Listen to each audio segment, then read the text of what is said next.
En visite en République du Congo, le représentant spécial de l'Union européenne pour la région des Grands Lacs a animé une conférence de presse ce 28 avril, question d'éclairer l'opinion sur le sujet de sa tournée dans les pays qui constituent cette partie du continent.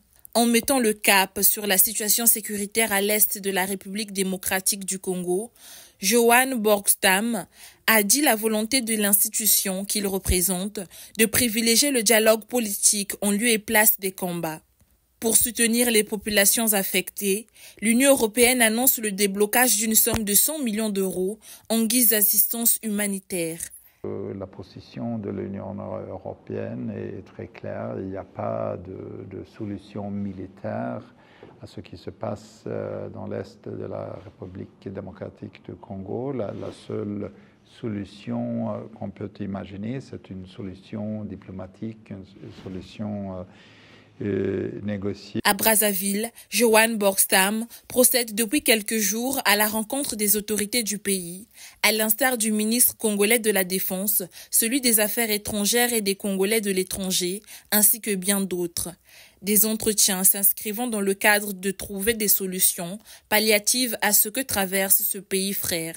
Aujourd'hui, j'ai eu de ces échanges très fructueux avec les membres congolais du forum du Parlement de la conférence internationale sur la région des Grands Lacs. Son Excellence le ministre de la Défense nationale, Charles Richard Monjour, ainsi que Son Excellence le ministre des Affaires étrangères, des Congolais de l'étranger, Jean-Claude Gakoso. Et j'ai évoqué l'aggravation de la crise dans l'est de la RDC et aussi le risque d'un embrassement régional.